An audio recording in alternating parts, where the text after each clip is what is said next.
Hello, good afternoon, wonderful people listening to me. This is PAPALAW Radio. PAPALAW Radio. We say straight up for Jesus. If you are listening to me wherever you are, maybe you are just coming back from church, you are driving yourself and your radio is on PAPALAW Radio. We welcome you to a brand new program, maiden edition of the program we have dubbed the Bookaholic. The Bookaholic. The word Bookaholic refers to somebody who loves to read, somebody who is addicted to read, somebody who reads a lot. That person is referred to as the Bookaholic. So we've named this program the Bookaholic. It's a program premised on reading. We are going to talk about the nitty-gritties of reading, everything you know about reading. And on the Bookaholic show, we say reading rocks. Our slogan, reading rocks. Reading is an acronym for us. The R is for review, E is for explore, A is for analyze, D is for discover, I is for imagine, N is for navigate, and then G is for Ghana. So these are action words that you practice when you read. So reading entails review, reading entails exploring, reading entails analyzing, reading entails discovering, reading entails the use of your imagination, reading entails navigating, and then garnering. When you read, you garner information, you review the text, you explore the text, you analyze the text, you discover, you imagine, you navigate, and then you garner information. And that is reading. So reading rocks are revives. So reading rocks, reading revives one's current knowledge superbly. So rocks are for revive, O for once, C for current, K for knowledge, S for superbly. So reading revives one's current knowledge superbly. So the Bookaholic, we say reading rocks, reading rocks. A brand new program premised on reading. We are going to talk about the nitty-gritties of reading, everything that you need to know about reading. Let me share, what is the aim of this program? The aim is to stimulate the culture of reading among children, youth, adults, and all significant people, as well as all students of any level who desire to read, including facilitators, students in the colleges, professors, lecturers, teachers, whoever has to do with reading. Anything that you do that connects you to reading, connoisseurs of the English language. We invite all of you to join. Open up your radios, your phones, and let your children, let your cousins, your nephews, grandchildren, and nieces listen to this program. They will learn a lot. Right from the kindergartens through to the universities, we encourage all of you every Sunday between the hours of 2 and 4. We want you to tune into the Bookaholic on PAPALAW Radio. As we speak, we are streaming live on all our social media handles, Facebook, Instagram, and all the rest. Just go to @PAPALAW Radio, @PAPALAW Radio. Tune in and listen to us, and I'm sure you'll pick one or two things that can improve your reading or help somebody to improve his or her reading. So we stimulate the culture of reading. We create a platform to discuss and find solutions to challenges in the culture of reading. Our program will help to sustain the act and develop the art of reading among both children and adults. Again, we educate listeners or viewers on the appropriate use of vocabulary, both in speaking and writing. And then the final one is that we draw the interest of the reading public to exciting books with emphasis on local authors. So we'll be drawing your emphasis, we'll be picking some authors, and we'll be discussing their books here, so that we can help sustain the reading culture. We can help encourage more of our citizens, the learners, the scholars out there, young and old, to go into writing and write more books on any kind of topic that will be of interest to the society. One more time, I welcome you to the program, maiden edition, the Bookaholic. On the Bookaholic show, we say reading rocks, reading rocks. We are going to have 3 segments on the show. 3 segments. The first segment that we call the Infoterview session. The Infoterview segment. The Infoterview segment will be the segment where we provide you with information about reading. We may be interviewing some authors and some wonderful people. We will be interviewing children. We will be interviewing people who have challenges with reading. Different categories of people who connect to reading. We'll be interviewing them. When the time comes, we will alert you. That's the Infoterview session. And then we'll have the segment that we call the Readathon, where we'll be reading out selected books for particular information and to share some nitty-gritties about reading with you. And then the final segment will be the Literati segment. The Literati segment will be the segment where we discuss particular vocabulary, the usage of some phrases, some idioms, and other things about the English, the usage of vocabulary which we need to learn. And we want you to send in your comments, like and share the Bookaholic, like and share, invite your friends to join. Comment, send your comments, anything that you want us to share, any question you want us to answer about the use of particular vocabulary, about particular books, about particular things, nitty-gritties of reading, the styles of reading, etc., etc. Just send your comments, we'll read through it, and then we'll bring you a response. Give us a minute, we'll be back.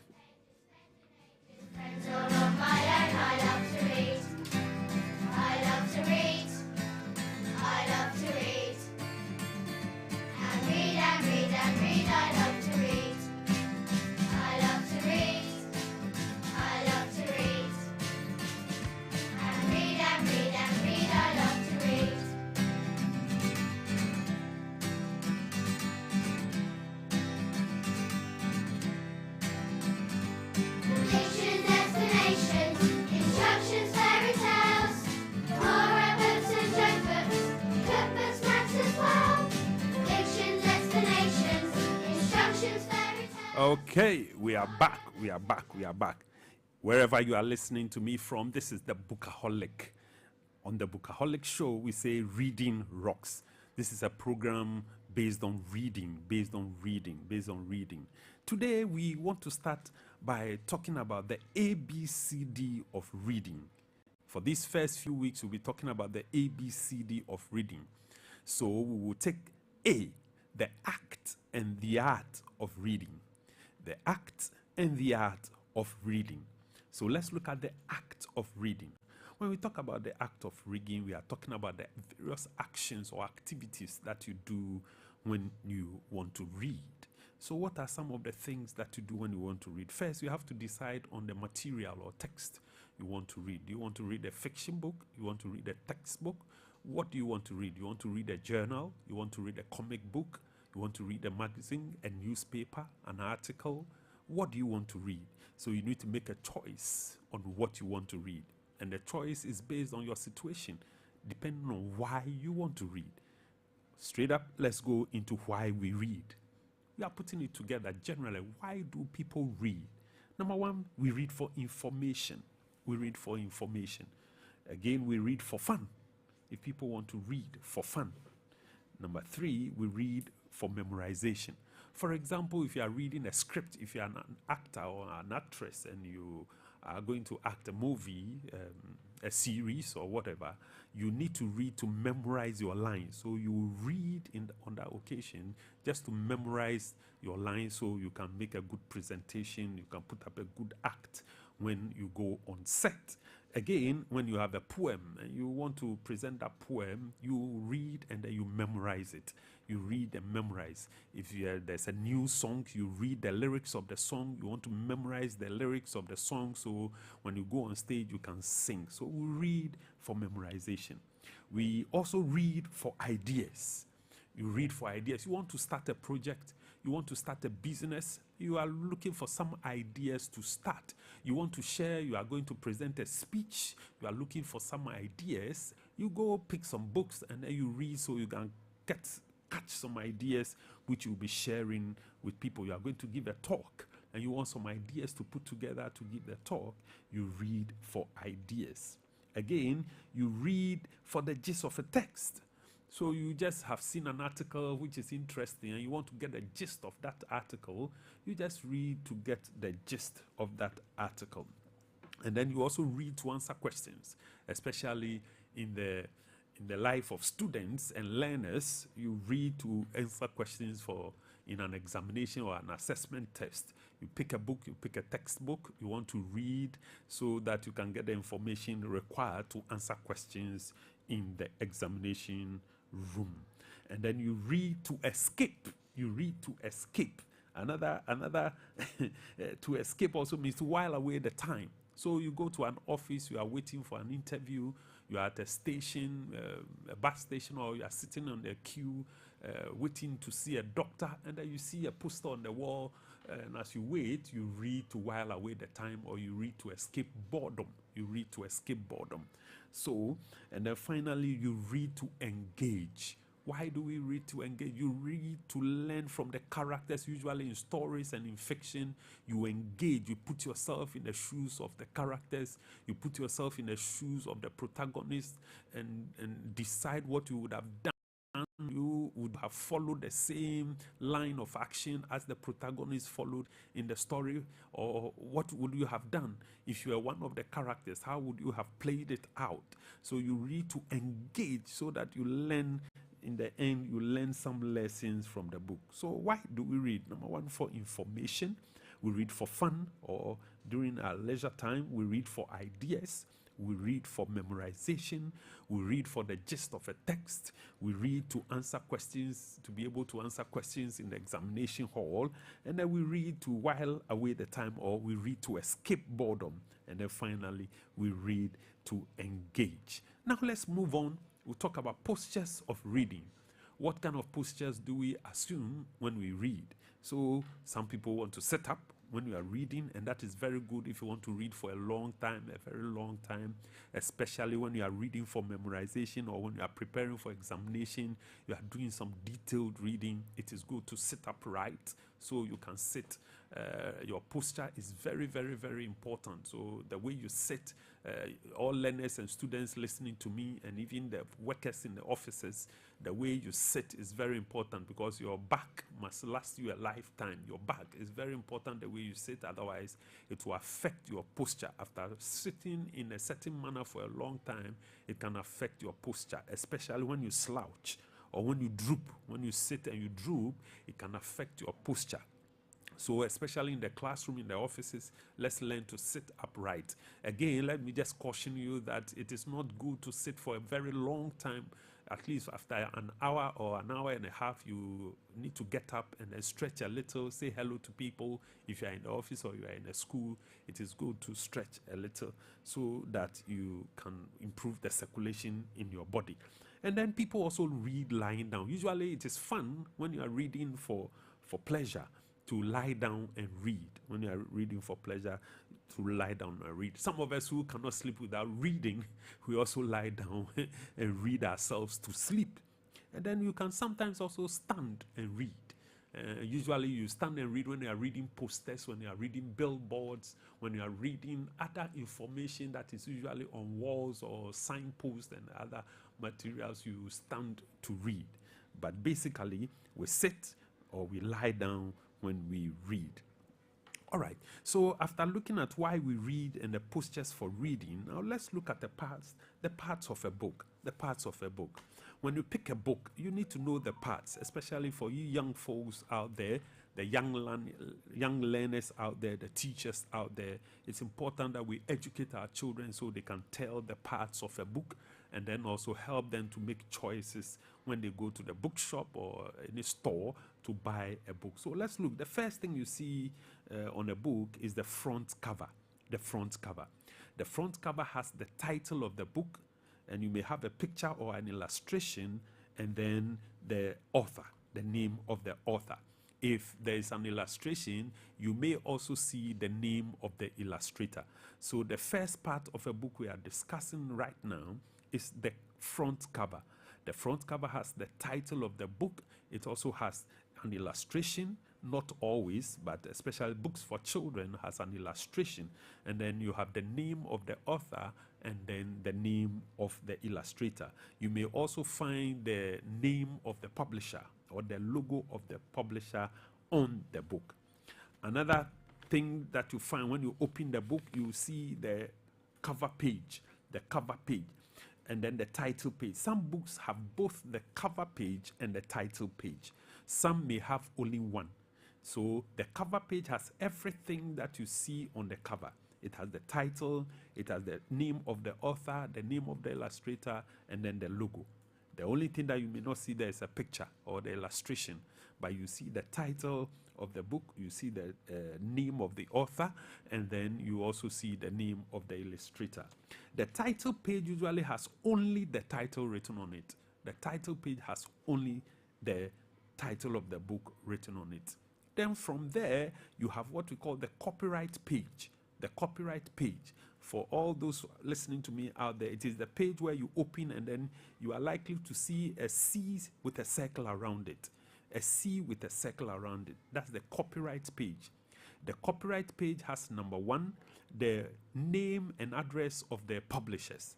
The name and address of the publishers. And then it also has the year in which the book was published. The year in which the book was published. If the book has been published in several editions, you also find the various editions, the year they were published, and then the publishers that published them. If the book has also been published by different publishers, you see the names of the different publishers and when they published the book written on the copyright page. And then finally, you also see the ISBN. ISBN. Somebody will ask, what does this ISBN mean? The ISBN means International Standard Book Number. International Standard Book Number. Every book, every published book has a unique number. Every published book has a unique number. So that number, that unique number is what we refer to as ISBN, International Standard Book Number. International Standard Book Number. So that is what you find on the copyright page. The name and address of the publishers, the year the book was published, and then if the book has been published in various editions, the years in which those editions were published will be there. And then you find the email, the website, and all those addresses of the publisher. So young people out there, if you go out to buy a book, a novel, a fiction book, a textbook, whatever, you might have to check the year of publishing, the year in which a book was published, so that you are sure of what you are buying. If you are going to buy a dictionary, for instance, you don't go and buy a dictionary 2000 when we are in 2023. 2023, then you go and buy a book that was a dictionary that was published in 2023. It's old. You may not see some words in that dictionary. So it's important that you check the copyright page. Of course, novels are fun books. So you may buy a novel that was published in even 1994, but you may read it and find very important information. Sometimes some textbooks may be old, but they contain vital and very important information. But when you are going to buy some books, you also need to check. There might have been new editions, so you need to find out whether you are buying a new edition or you are buying an old edition. And if you want that information, you go to the copyright page. And then again, especially textbooks will have a contents page. A content page. Some storybooks, fiction or non-fiction, may have content page. The content page tells you the various chapters and the pages where you can find them. The various chapters with their titles and then the pages where you can find them. That is where you find, that is what you find on the content page. Again, you may find pages like the forward page or the acknowledgement page. All these pages, the acknowledgement page is where the writer or the author gives, acknowledges people who have helped, want to appreciate the help from various people to make the book, the publishing of the book possible. Okay, the forward page or the introduction page is where you have an idea. The writer gives you the reason why the book was written, the purpose of writing that particular book. That's the forward page. And then the introductory page, or sometimes you see the prelude. All these pages give us a view into the purpose of writing the book. The purpose of writing the book. So that is the parts of a book, the parts of the book. Again, the final one I want us to look at is the back cover, the back cover. The back cover usually contains two important information. The back cover has what we call the blurb, B-L-U-R-B, blurb. The blurb contains a summary of the book. The blurb contains a summary of the book. So on the back cover, you'll find the blurb. And then you may also find a short biography of the author. A short biography of the author.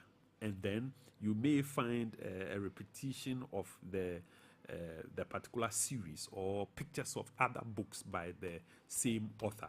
So the back cover has what we call the blurb, B-L-U-R-B, the blurb. The blurb has summary of the story, or whatever is in the book is on the blurb. And then you find a short biography of the author.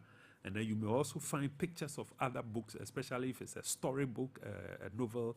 You may find pictures of other books that the author has written. Then the most important part of the book, which is the spine. The spine, it is said by publishers and makers of books that the spine is the lifeline of the book. The spine holds the book together, just as the spine of a human being holds all the bones together. The spine is the lifeline of the book. If the spine is broken, the book is broken and the leaves will start falling out. That will be the end of the book. So you readers who like to press the middle of the book when you are reading, you have to be careful. Otherwise, you break the spine, and then that will be the beginning of the end of the book. So when you are reading, don't press the middle of the book. If you press it, it may weaken the spine and finally break it up. So parts of the book for you. So we have seen the front cover, we have seen the copyright page, we have seen the cover page, we have seen the title page, we have looked at the content page, we have looked at the forward page, we have looked at the introductory page, or the prelude, many names given to that, or sometimes the acknowledgement page. And then we have also looked at the back cover, which has the blurb, and then the biography, pictures of some books that the same author has written, and then the spine, which is the lifeline of the book. Let's take a short break. We'll be back. Any type of book, any type of theme, study the pictures, read the words, and find out what they mean. When I'm reading, I am succeeding. I pick up a book and take a look, my mind just starts to grow. When I'm reading, I feel so free, and I'm turning pages, spending ages, friends all on my own. I love to read, I love to read, I love to read, and read and read and read. I love to read, I love to read, I love to read, and read and read and read. I love to read.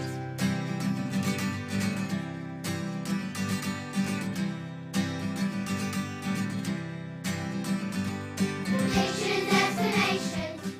Yes, I love to read. I love to read. I love to read. That was our signature tune.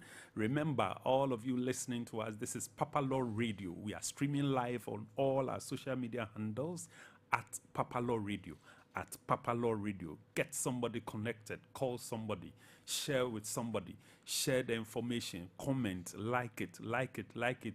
We are very interested, very much interested in their comments. So send us some comments. Anything that you heard you want to argue or you disagree, come on, we are open to criticism. So send all your comments. We'll read through and we'll respond as and when we get your comments. Remember, this is PAPALAW Radio.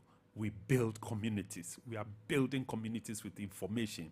We are educating. We are entertaining, even as we keep up the spirit. So we say straight up, PAPALAW Radio, straight up. We are building communities through radio, Now, let's go back.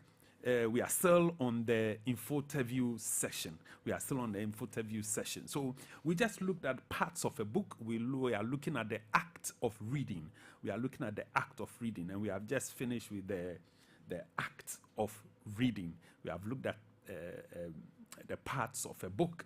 Now we are going to look at kinds of reading,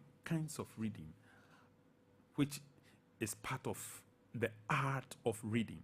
Remember, we said the act of reading involves the actions and some activities before you start reading. Now we have picked our book, you have made a choice. What kind of reading are you going to employ? What technique of reading are you going to employ? We'll discuss briefly 4 techniques. Of reading. The first one that we'll look at is what we call scanning. Scanning, I believe you know what a scan is. We have scanners that pick information. Whatever is on the paper, when you put it into a scanner, the scanner churns it out. So scanning is based on that idea. So what is scanning? Scanning is a fast reading with the help of keywords to identify specific information to answer the question what, who, where, when, and how. So when you scan a text or you scan a script, all that you are doing is that you are just reading very fast with the help of particular keywords to help you identify specific information that answers the question of what, answers the question of who, answers the question where, when, and how. That is scanning. Very, very fast. Usually, that is what we teach students to do when they pick up the comprehension text. When you give them a comprehension, either in the class or in an examination hall, what they do is to do a quick scan of the text. You read very fast and identify keywords to help you answer questions who, what, where, when, and how.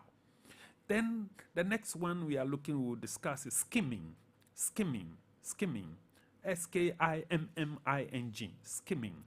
Skimming is also fast reading, but this time with focus on titles or headings, the topic sentences to get the main idea of the text.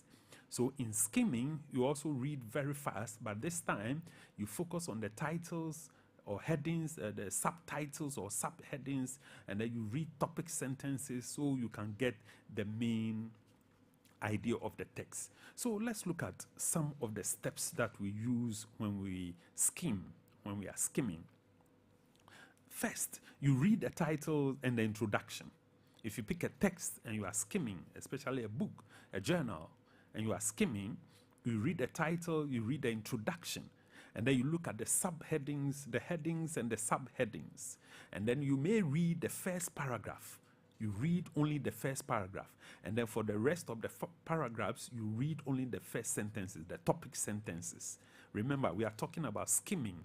And in skimming, you read the title, you read the introduction, and then you look at the headings and subheadings, and then you also read the first paragraph and then the subtopics of the other paragraphs, the topic sentences of the other paragraph, the first sentences of the other paragraphs. And as you read, you look out for keywords. The keywords may be bolded. They may be italicized or underlined. Usually keywords in text may be bolded, italicized, or underlined. So you look out for those keywords.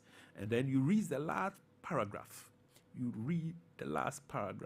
And this kind of reading is employed usually when you are surveying a chapter or an article. You pick an article, you want to just survey the article, you want to go over the article, pick salient information, and then you employ the technique of skimming.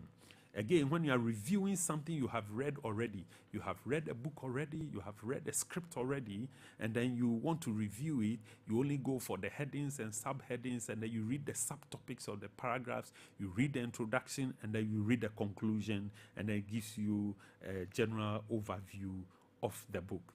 And then again, when you are choosing a book, you enter a bookshop or a store or whatever, supermarket, and you see a book and you want to find out, would it be good for me to buy this book? Is it worthy of the price of the book? What you do is to do a skimming. If you skim the book, you look at the title of the book, you look at the author, You open, look at the subheadings, which may be the chapters of the book. You read the blurb, and you'll be doing what we call skimming. The technique you'll be employing is skimming. So you want to buy a book, you do skimming to help you to take a decision whether to buy the book or not, whether the book is worth the price that is posted on it. The third technique of reading we are looking at exploratory reading. Exploratory reading. Remember, we are looking at the art of reading. The art of reading. And right now we are discussing some techniques used in reading. So we looked at first scanning, and then we talked about skimming, and now we are talking about exploratory reading. Exploratory reading. That's a mouthful. Exploratory reading, and it takes some practice. So that is one of the things. Any word, any new word that you come across that seems like a mouthful, take your time, pronounce it syllable by syllable, and then gradually you can grasp it. So exploratory reading. Exploratory reading is done to get a fairly accurate picture of a whole presentation of ideas. A whole presentation of ideas in a book, in a text, in a script, and you want to get a fairly accurate picture of what is in the material. Then you do exploratory reading. Exploratory reading requires more time. And you use this technique of reading usually when you are reading long articles in newspapers or magazines, short stories or descriptive text. They use exploratory reading. That requires a little bit more time, so you can get the whole picture of what the presentation of ideas is about. The fourth technique that we'll look at is study reading, which most of us students do and teachers do alike. We do study reading. This is reading to get a maximum understanding of the main ideas and their relationships. The maximum of the main ideas and their relationships. We do a study reading. Study reading. In study reading, you read first. So study reading may employ some of the techniques we have already seen. When you get a book and you are studying, for example, a textbook, or you are beginning a story. For example, you are a literature student, you have been given a story in the Cockcrow. Maybe you are looking at the old man and his children, or you are looking at a poem. You want to do study reading. So first, you may do scanning, and then later you may go on to skimming, and then you go to the details, exploratory reading. So in study reading, you employ some of the other techniques of reading. So you do a survey, a general overview, and after that you question.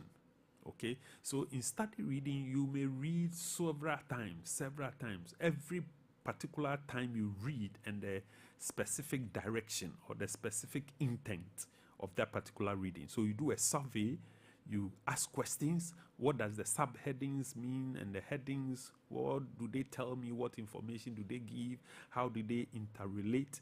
And then you read, and sometimes you record. Sometimes you may have to take down some of the words, look them up in the dictionary, find out their meanings.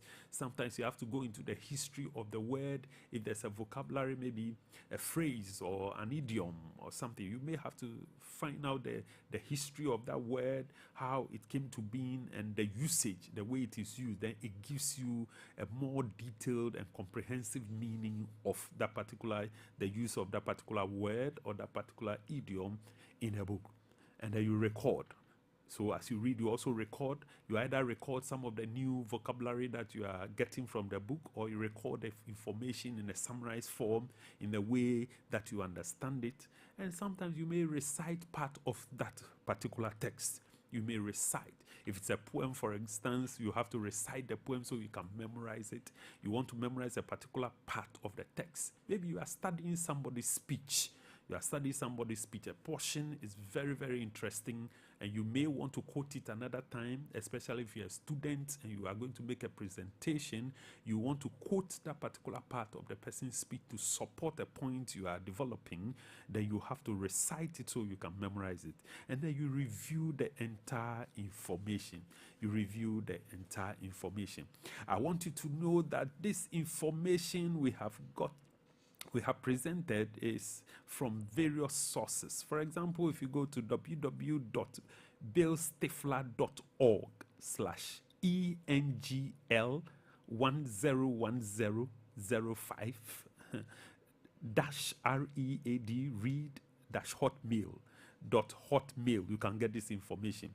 If you go to www.slideshare.net, you can also get that information. And then if you go to omanajhonacom.weebly, you can get this information. So we have brought this information from these sources. We want to know you to know that you can go to these sources and you get detail of what we have brought to you. So these reading techniques that we have brought to you can be classified as intensive reading. The techniques that we have shared, scanning, skimming, exploratory reading, and study reading, are all types of intensive reading. Intensive reading, a careful, in-depth reading, paying attention to details, extracting specific information on particular topics. Okay, so all these forms or techniques of reading constitute what we call intensive reading. For extensive reading, it's usually for pleasure. Extensive reading is usually for pleasure. It is done just to relax or release stress or to have fun. So usually when we read comics, when we read novels, short stories, tales, short articles, jokes, humorous stories, and other forms of light reading materials, we do extensive reading. So this is where we'll draw down the curtain on the first segment, which we call the Infoterview segment. We have brought you pieces of information. Today we started with the act and the art of reading. The act and the art of reading. This is the first part of the art of reading. We will continue next week on the art of reading, where we'll be talking about the stress, how to apply stress, the stress and emphasis, tonation of reading, how to observe punctuation marks, and all those things that make reading understandable. You can read a text and not be able to make a meaning because of the tonation, because you didn't apply particular stresses, because you didn't observe punctuation marks. All these things have an effect on the comprehension of a material or a text that you read. So students out there who struggle with comprehension, sometimes the problem is the way you read. You have not developed the art of reading. You're only reading for reading's sake. But from today, we want you to encourage you. We want to encourage all of you out there to read and develop your art of reading so that what you read can make more meaning. In fact, sometimes remembering or recollecting the information that you have read depends on the art of reading. How well you have developed your art of reading, how you apply stress and emphasis, your pronunciation of the words, observing punctuation marks, and all that culminate into the art of reading. Next week we'll be continuing on that. Give me a minute, I'll be back.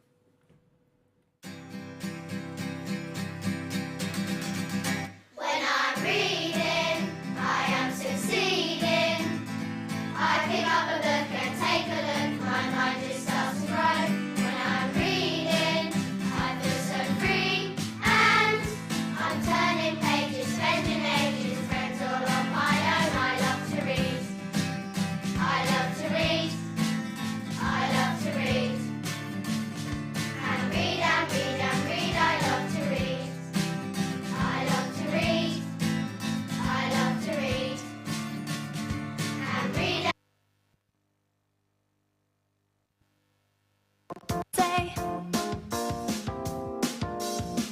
this book right here makes everything okay. It's like the sun in the sky is shining down on me.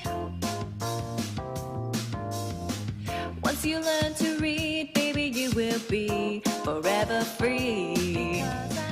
Clap along if you feel like reading up on the roof. Clap along if you feel like reading can bring you truth.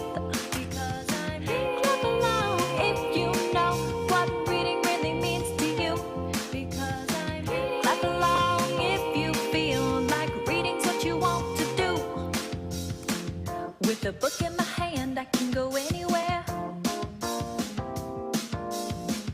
Baby, if you're lucky, maybe I'll share. Well, I should probably warn you on the Yes, one more time, I want to remind you that you're on the maiden edition of the Bookaholic. You're on the maiden edition of the Bookaholic, and this is PAPALAW Radio. PAPALAW Radio. Straight up, we are building communities. We are building communities through radio. We are streaming live on all our social media handles. Go to Facebook, go to Instagram, and all the other social media handles, and just type in at PAPALAW Radio. At PAPALAW Radio. Remember, this is the Bookaholic. This is a program based on reading. We talk about all the nitty-gritties of reading. And today, being our maiden edition, we start with the ABCD of reading. And in the first segment, the Infoterview segment, we looked at the art and the act of reading. The act and the art of reading. The act and the art of reading. They are not the same. The act, activities, and then the art, the skill that you need to read. So we brought that to you on the first segment. This second segment, which we call the Readathon, segment, we are going to read something very interesting, and we'll be bringing you stories from different books, information from different books. Today, I have here this book that I remember when we were in primary school. It was part of the set of books that we were given to read. And I'm sure a lot of people around my age, and maybe younger, will have come across this book. It's the Courtesy for Boys and Girls. Courtesy for Boys and Girls. Now, before I go further, this word courtesy, it has another word that is close. We can confuse them. So there's a difference between courtesy and a courtesy. Courtesy and courtesy. Note the pronunciation. Courtesy and a courtesy. Courtesy has to do with the behavior, general behavior of people in public, at home, at school, on the street, at the shop. The way you behave in relating to people is how courteous you are. So it comes from the word courteous. So courtesy.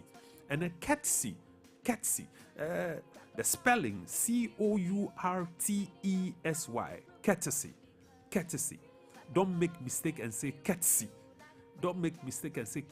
Which is spelled C-U-R-T-S-Y. Courtesy. It is to kind of squat in a way when you are greeting. So when the girls are greeting, they courtesy. Girls courtesy when they are reading, or when they are acknowledging at a show, when girls or women or ladies present a show and the applause is coming, they are acknowledging by courtesying. Or when you meet somebody very important, women and girls courtesy. And girls in school usually courtesy when they greet. Boys salute when they greet. Girls courtesy. Remember, the words we are looking today, courtesy and courtesy. Courtesy spelled C-O-U-R-T-E-S-Y, and courtesy spelled C-U-R-T-S-Y. Courtesy. God bless you. Thank you. Now, we are looking at the book Courtesy for Boys and Girls. It is written by Hannah Hagen, and it says that 165 suggestions and rules to guide parents and teachers. So these books are supposed to be used for parents and teachers to guide young people. Today I'm going to read chapter 1, very short, and then we'll continue.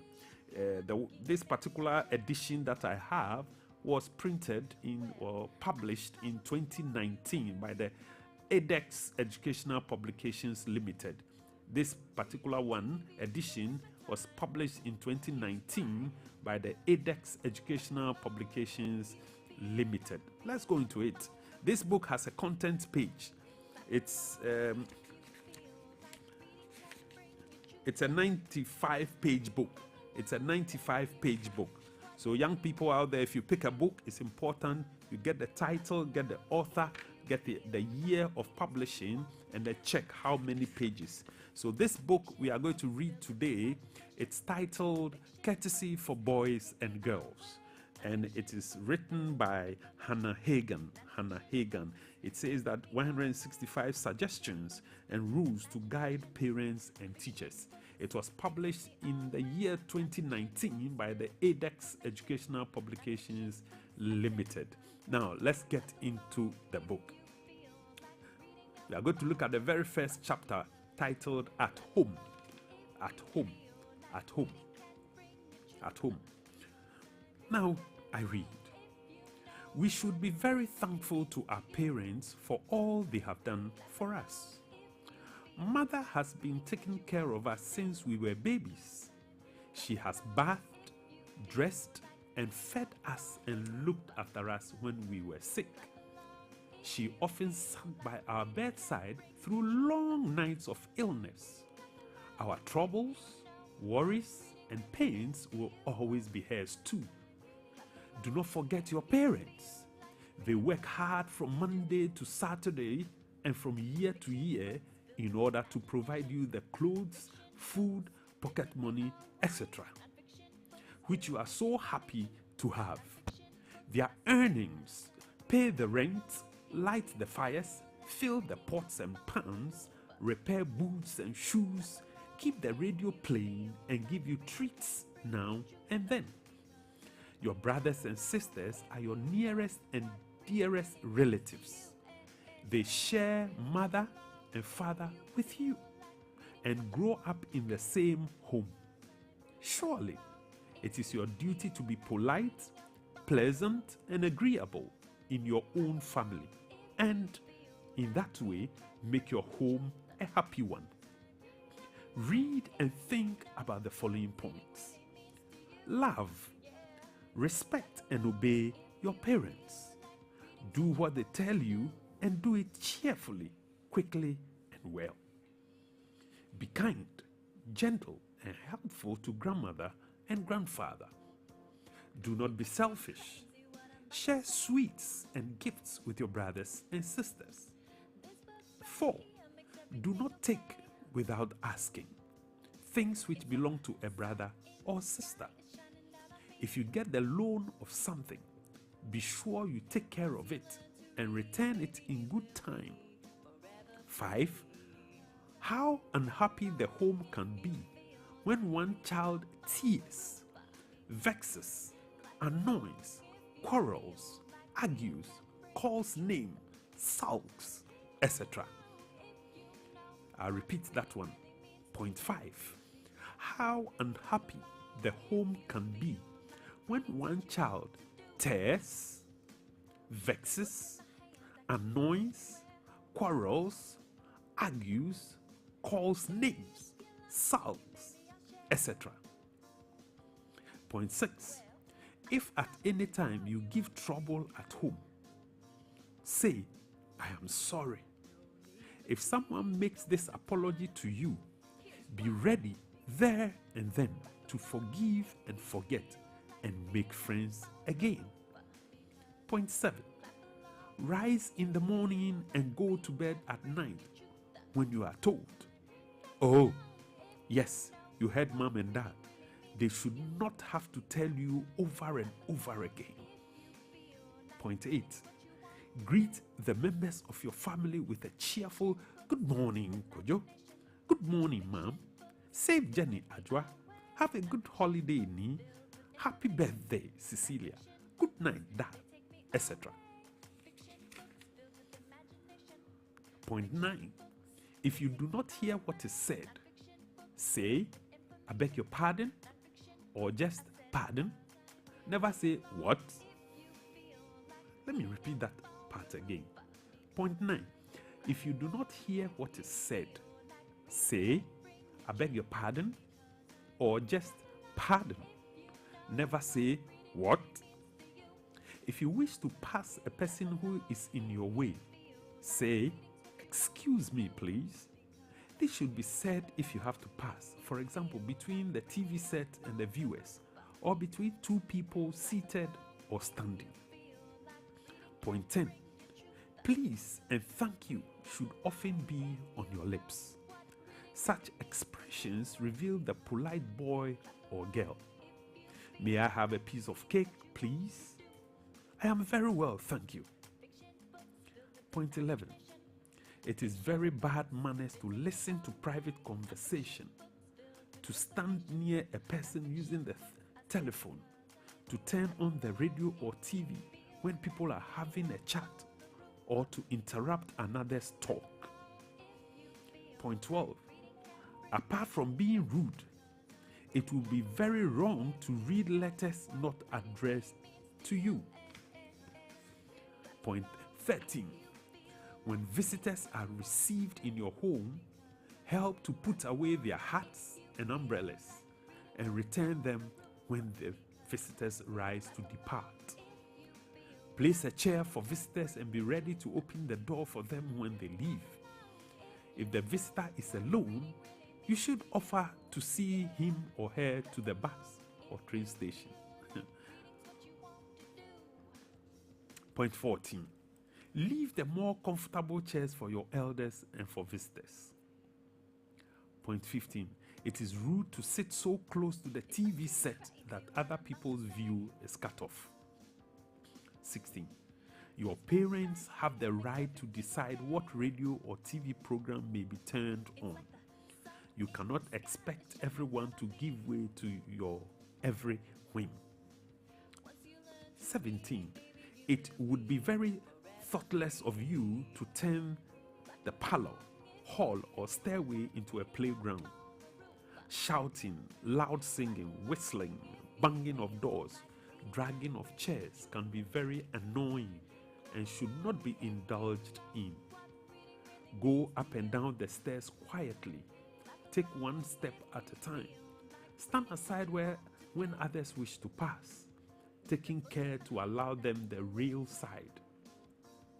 14. 18. The last point. Help to keep your home clean, neat, and attractive. Offer a helping hand and do so willingly and cheerfully. Help to keep your home clean, neat, and attractive. Offer a helping hand and do so willingly and cheerfully. That brings us to the end of the readathon session, the readathon segment. We've got a whole lot of information. Next week, we'll be looking at details of some of these pieces of information. It talks about courtesy. Remember, we read courtesy for boys and girls. 165 suggestions and rules to guide parents and teachers. Hannah Hagan is the author. Hannah Hagan is the author, or if you like, the authoress. The authoress of this book. And we had some very important information. One of the things that I'll be talking about, vocabulary that comes up, which is not in the book, is what we call eavesdropping. Eavesdropping. We'll be talking about what eavesdropping means in the next show. When we come next week. Remember, the show is Bookaholic, the Bookaholic. And on the show Bookaholic, we say reading rocks. Reading rocks. We just ended the literati.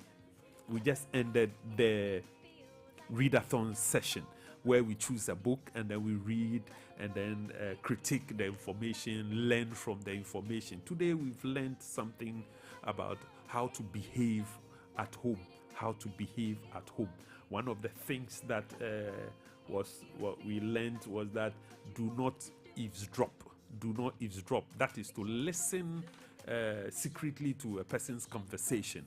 To listen secretly to a person's conversation. We learned about appreciating the efforts of our parents to take good care of us. How hard they work, how the sacrifices they make to ensure that we get the things that we have. Maybe your dad has bought a car for you. You need to be grateful that your parents were able to afford a car for you. Maybe you have an iPod, you have a mobile phone you are using, you have a laptop, you have a tablet. You need to appreciate your parents for getting that particular gadget for you. Your parents pay your fees. You go to a very good school. Your parents pay your fees. They clothe you. You don't know. You cannot even imagine how hard they work and the sacrifices that they make to ensure that you have all those good things that you have. It's your birthday. You got a cake. It's your birthday. You had a party. You don't know the amount of money that has gone into that and how hard your parents had to work to be able to get that. So young people out there, appreciate your parents. It's very, very important. Appreciate your parents. The good book, the Bible, even tells us to appreciate our parents, to honor them so that our days will be long. I want to encourage you, if you're a young person there, appreciate your parents. Appreciate the fact that you have siblings, and stop quarreling and fighting and arguing all the time, quarreling all the time. Appreciate the fact that you have siblings. Some siblings are a nuisance, but hey, they are our blood. We can do nothing about that. Let us also look at ourselves. Sometimes we are also a nuisance in the house. Let's take care of our siblings. Let's be nice. Let's be good. Let's unite our siblings and be good to each other. Give me a minute. We are going for a break. We'll be back shortly. Feel like reading's what you want to do. With a book in my hand, I can go anywhere. Baby, if you're lucky, maybe I'll share. Well, I should probably warn you, I'm the reading kind. No need for TV, don't waste my time. Here's why. Because I'm reading. Clap along if you feel like reading up on a roof. Because I'm reading. Clap along if you feel like reading. Yes, I love to read. I love to read. We are back. This is the Bookaholic. Remember, our maiden edition. We are looking at the Bookaholic. We say reading rocks. This is a show which is based on reading, premised on reading. We are looking at the nitty-gritties of reading. We have 3 sections. We just finished with the interview session and the readathon session. Now we are coming to the final session. The final session we have dubbed literati. I'm going to look at a few words that are quite tricky, and sometimes we get it wrong. Remember when we started the readathon session, I talked about the word courtesy and courtesy. Courtesy and courtesy. Courtesy talks about good behavior and relationship with people, good behavior at school, at home, relating to people in public, the way you treat others, the way you talk to others, all that we call courtesy. And then courtesy, on the other hand, is the act of showing respect, which is done usually by girls and women. Girls and women will courtesy when they greet, or when they do something in public and they receive applause, they courtesy to show respect or to acknowledge the appreciation that is shown them. So girls courtesy when they greet, boys salute when they greet. So be careful of that word. Another word I want to look at, which we pronounce wrongly a lot of time, is the word custom. Custom. The pronunciation is custom, but mostly we say custom. We say custom, the customs of our people, the customs of our village. But the word is custom. Custom, remember, it's not custom, it's custom. Another word that is pronounced wrongly a lot of times is the word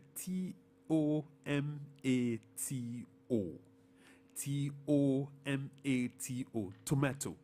Tomato.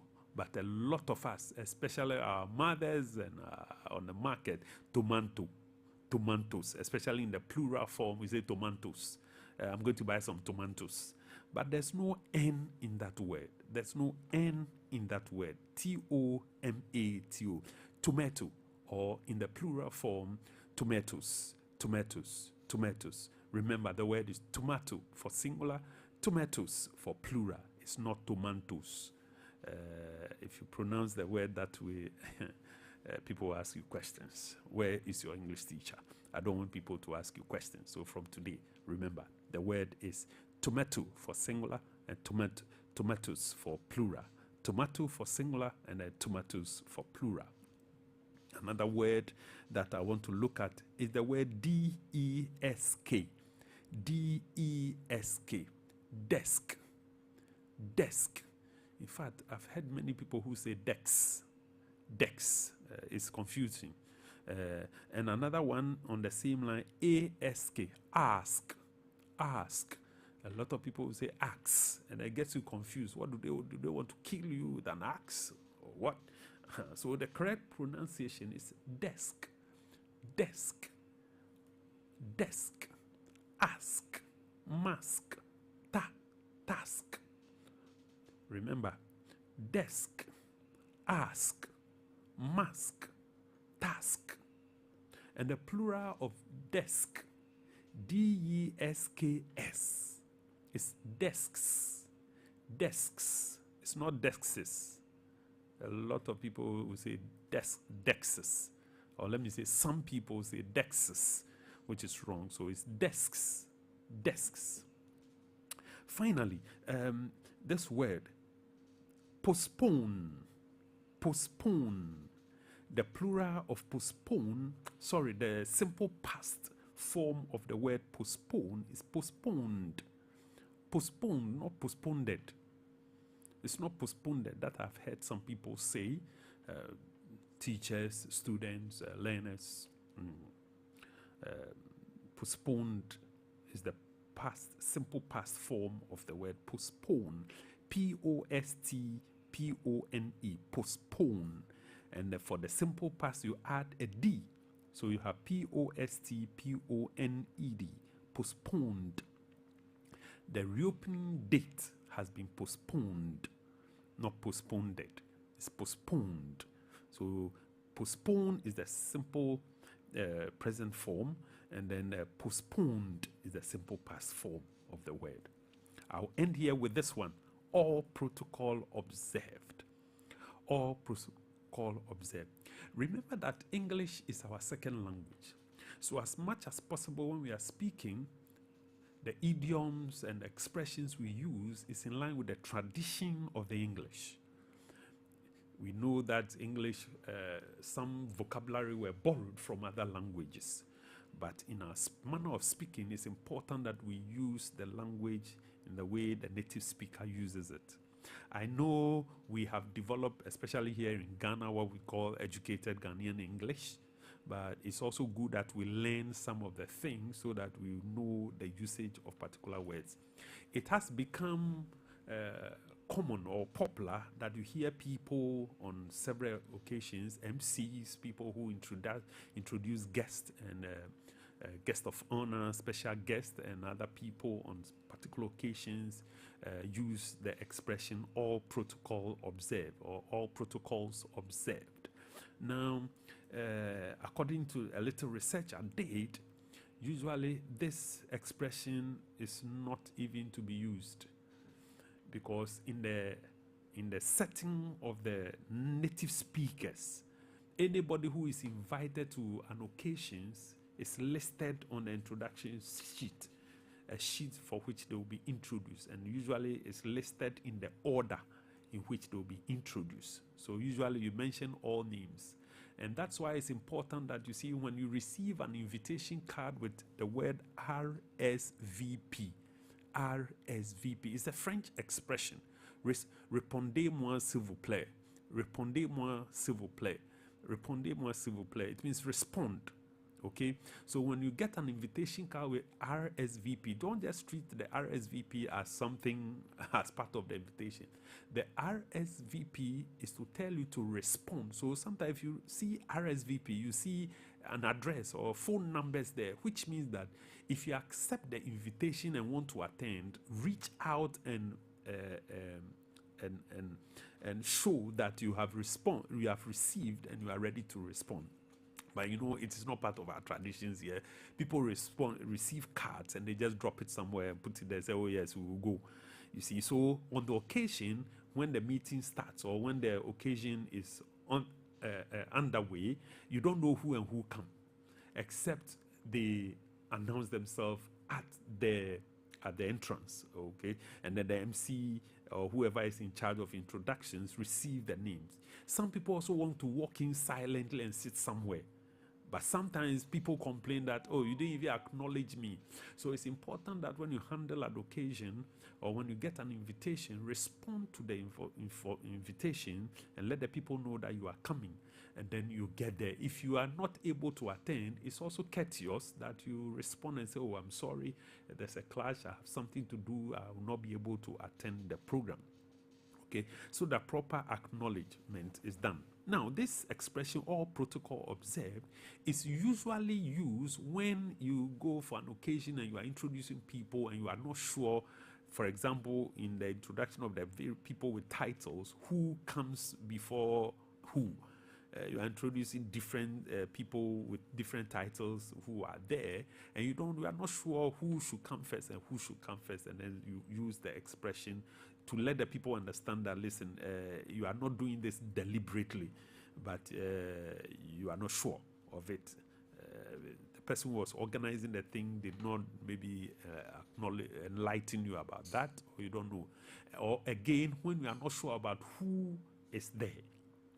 In other words, you sent out invitation and then the people say, yes, we will come. But when they come, they don't introduce themselves, or they don't sit where they are supposed to sit, or you don't know them personally, and then you use this. But now it has become the norm that people will introduce all dignitaries in the correct manner, and then when they finish, they will again add all protocols observed.